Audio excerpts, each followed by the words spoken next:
네, 안녕하세요. 목가 김한용입니다. 저는 지금 샌프란시스코에 나와 있습니다. 샌프란시스코에 있는 공항에서 이 팜스프링스 가는 비행기를 대기하고 있어요. 4시간 대기해야 되는데 이거 너무 힘들다 생각했는데 마침 이렇게 또 지루하지 않게 한국에서 사건이 터져줬네요. 현대가 드디어 그랜저의 실내외 사진을 홈페이지를 통해서 공개했는데요. 그런데 저희가 조금 더 고해상도 사진을 받았으니까 이 고해상도 사진으로 함께 살펴보시죠. 이번 그랜저는 흰색 계통보다는 짙은색 계통이 잘 어울리는 디자인인 것 같습니다. 차체색이 많이 드러나기보다는 차체색이 좀 묻히고 크롬으로 빛나게 보이면 훨씬 더 예쁠 것 같아요. 전체적으로는 차량이 굉장히 단단해 보이고 거대해 보입니다. 기존까지 우리나라 대형 세단들을 보면 뭔가 좀 수줍어하는 것 같은 느낌이 들었는데 이제는 이것보다 더 거대한 차는 없다, 이런 식으로 조금 지나치다 싶을 정도로 보여주고 있습니다. 앞모습이 완전히 공개됐습니다. 이미 보여드렸지만 조금 더 자세히 보니까 어우 대단합니다. DRL을 보면 완전히 마지막까지 다 들어오는 건 아니고 끄트머리는 살짝 불이 들어오지 않는 지점이 있죠. 이게 기술적인 한계겠지만 그래도 예쁘게 잘 마무리된 것 같습니다. 근데 여기 자세히 살펴보시면 디테일이 있습니다. 이 끄트머리를 확대 또 확대 이렇게 보면 여기 심리스 호라이즌이라고 써 있어요. 그냥 DRL이 끊기지 않고 가로로 쭉 이어졌다, 이런 걸 설명하고 있는 거죠. 이게 단순한 DRL이 아니고 이게 낮 시간에는 가장자리만 켜지고 그리고 심지어는 노란 깜빡이까지 여기 들어오게 만들었다면 그러면 정말 신기할 것 같습니다. 이 얇은 라인에 그런 게 가능했을까? 가능하다면 정말 좋을 것 같네요. 헤드램프 부분 디테일도 장난이 아닙니다. 램프는 딱 2개 들어있을 것 같은데 이 가장자리의 꾸밈이 여러가지로 휘황찬란하네요. 갑옷처럼 둘러쳐진 정면 그릴, 지금까지 나온 모든 차 중에 가장 큰 게 아닌가 싶을 정도로 큰 그릴이고요. 이 그릴의 형상이 갑옷 같은 느낌을 준다고 했잖아요. 그래서 운전자의 안전까지 신경 써주는 것 같은 그런 이미지를 주고 있어요. 그리고 어저께 90도로 꺾인 넓은 펜더 부분이 인상적이라고 말씀드렸는데요. 저희 인서트 넣을 때 PD님이 상상을 못하셔서 아마 착각을 하신 것 같은데 이 부분이 펜더가 아니고 이만큼이 다 펜더입니다. 지금 크기가 어마어마한 거예요. 펜더가 90도로 꺾여 있는 차 보셨어요? 이 대중 브랜드 자동차 중에서 펜더가 가장 큽니다. 이런 형태면 거의 벤틀리 같아요. 그 넓은 펜더가 쭉 이어져서 도어 그리고 뒤쪽 펜더까지 쭉 이어지는 선이 있습니다.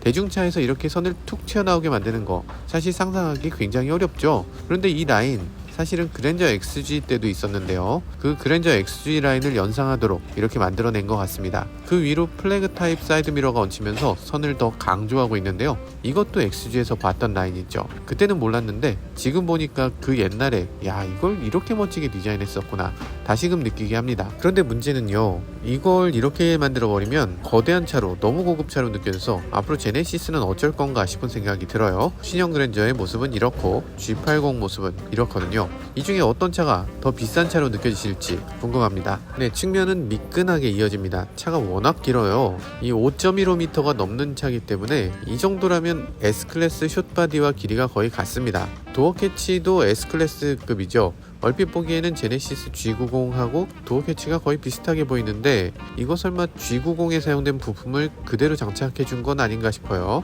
네, 미끈하게 그냥 만든 건 아니고 뒤쪽에 펜더를 부풀려 놨습니다. 마치 콜라병 모양처럼 부풀려 놨는데 세단에서 이렇게 과하게 부풀린 사례가 없었는데 이게 그랜저 같은 대중차에 있어도 되는 부분인가 싶어요. 이렇게 부풀리면 문짝이 열리는 양이 줄어들고 그리고 문콕당하기 쉽고 주차하기 어렵다, 실내 공간이 좁아진다, 이런저런 불만도 나올 수 있었을 텐데 그래도 이걸 해낸 게 놀랍습니다.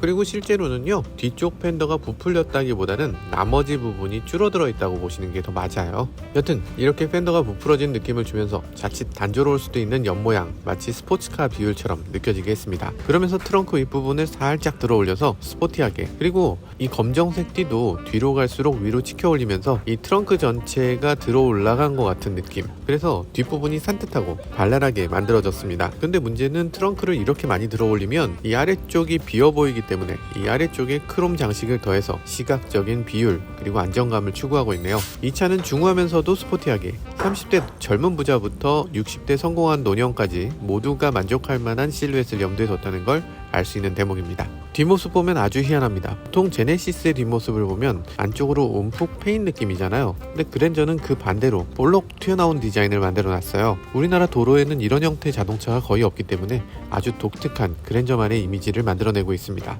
지금 뒷모습을 보면 테일램프 대부분이 생략되고 가로선 하나가 선명하게 가로지르는 것이 인상적이죠. 미등을 놓고 보면 지금까지 나온 모든 자동차 중 가장 가늘게 만들어진 수준입니다. 아주 멋져요. 그냥 현재가 아니라 어느 정도 미래의 자동차를 보는 것처럼 느껴집니다. 이 프론트 DRL하고 다르게 하나의 부품으로 이루어진 건 아니고 중간이 끊어져 있습니다. 트렁크를 여닫아야 하니까 어쩔 수 없는 부분이겠죠. 그럼에도 이게 끊어진 부분이 티나지 않도록 굉장히 잘 메꿔진 걸 볼 수 있네요. 아주 독특한 점은 뒤쪽에 깜빡이가 없거든요. 아니, 깜빡이 없는 자동차가 없잖아요. 이 깜빡이 대체 어디 있을까? 이 빨간띠 미등이 깜빡이 역할을 할 것인가? 그렇게 하면 법규에 문제가 있을 텐데, 이 아래쪽 어디에 있을 텐데, 스파이샷을 우리가 보면 시퀀설 타입으로 들어오거든요. 그렇다는 거는 이 절연띠 같이 생긴 검정띠 안에 넣었다는 건데, 이게 어디 들어갔을지 궁금해집니다. 후진등도 어디 갔죠? 후진등도 아래쪽에 반사판이 있고 그 옆에 후진등을 숨겨 놓은 것 같네요. 전체적으로 램프를 아주 잘 숨겨서 매끈하고 미래적인 이미지를 잘 구현해냈습니다. 거리에서 보면 아마 깜짝 놀랄 것 같아요. 실내는 쭉쭉 뻗은 패턴의 베이지 시트로 환한 분위기를 내고 있는데요. 아마 시트에 따라서 분위기가 많이 달라질 것 같습니다. 측면 도어를 보면 앰비언트 라이트 램프를 마치 커튼 조명처럼 쓰고 있어요. 가정용 인테리어에서도 요즘 커튼 위에 조명을 쳐서 전체적으로 은은한 분위기를 내는데, 그런 식으로 하고 있어서 너무 노골적이지도 않고 은은한 조명이 잘 살아 있습니다. 그리고 크롬 액센트도 아주 효과적으로 썼습니다. 도어 쪽에도 살짝, 전후석 센터 콘솔에도 살짝 군데군데 있는데 이 차 전체가 블링블링하게 보이는데 일조하고 있네요. 뒷좌석은 굉장히 클래식합니다. 시트 방석 부분이라든지 센터 암레스트도 굉장히 클래식하면서 고급스러운 느낌을 내고 있어요. 옛날 갓그랜저나 예전에 뉴그랜저라고 불렸던 자동차, 그런 것들을 떠올리게 하는 그런 구성입니다. 게다가 시트가 앞뒤로 움직이면서 전동식 리클라이닝 기능을 제공하는 거 우리가 스파이샷에서 봤잖아요. 전동식 리클라이닝 스위치를 어디다 숨겼을까? 이 센터 암레스트 안에 있는 걸까요? 나중에 좀 더 보게 되면 말씀드리도록 하겠습니다. 앞좌석 헤드레스트는 우리가 ET목이라고 하는 시트 구성을 갖고 있는데요. 앞으로 당길 수가 없어서 이건 좀 아쉽습니다. 이 정도 급의 수입차라면 당연히 앞으로 당기는 기능이 있는데요. 그게 없는 건 좀 아쉽네요. 시트의 형상을 보면 이전에 비해서 약간 좋아진 것 같긴 한데요. 아직도 갈 길이 너무나 멉니다. 시트에 어떤 식으로 앉도록 할 것인지 이 표준적인 시트 포지션 이 자체를 제대로 잡지 못하는 것 같아요. 자, 핸들과 대시보드를 한번 보죠. 이 스티어링 휠 디자인을 보면요, 초기 그랜저에서 온 것 같은 느낌이 드는 멋진 디자인입니다. 굉장히 클래식하죠. 마치 원스포크 핸들 같이 생겼어요. 그러니까 아래쪽만 연결돼 있고 양쪽 리모컨은 분리한 것 같은 느낌이 듭니다. 예전 그랜저 아래쪽을 보면 라디오 리모컨 버튼이 있었잖아요. 근데 그 라디오 리모컨 버튼은 아니고 여기 드라이브 버튼을 넣었습니다. 시대가 그만큼 변했다, 이런 현대의 발전상을 보여주는 것 같아 재밌기도 합니다. 이번에도 현대 엠블럼은 사라졌고요. 이 4개의 램프로 처리됐습니다. 4개의 램프는 모스보로 H자를 뜻하기도 하죠. 기어 시프터 어디로 갔을까? 핸들 컬럼면에 붙어 있고요. 아이오닉처럼 전진 후진은 돌리도록, P는 누르도록 되어 있습니다. 계기판과 센터 디스플레이 12.3인치로 2개를 거대하게 이어붙여서 크기가 더 커 보이는 것 같은 느낌을 주고 있고요. 그 왼쪽에는 지문인식 버튼이 있어요. 조수석에 앉은 사람은 지문을 눌러주진 못하겠네요. 앰비언트 램프로 세로 램프를 만들었는데, 이 차는 보면 이 도어 쪽도 세로 램프 그라데이션이 있고요. 시트에도 세로 패턴이 있어서 이 실내 디자인에 통일성을 주고 있습니다.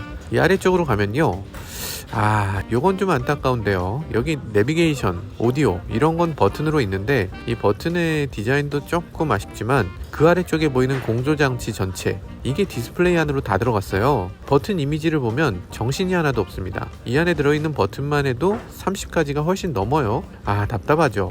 이렇게 디스플레이 안에 형편없이 UI를 만들기도 정말 어렵고 주변하고 이렇게 어울리지 않게 만들기도 어렵죠. 이게 차를 잘 만들어 놓고 이 공조장치, 버튼이 완전 오게티라는 생각이 듭니다. 이 투싼이나 스타리아를 보면 공조장치 UI가 아주 형편없잖아요. 이게 여전히 이렇게까지밖에 할 수 없다는 게 도저히 납득이 안 되네요.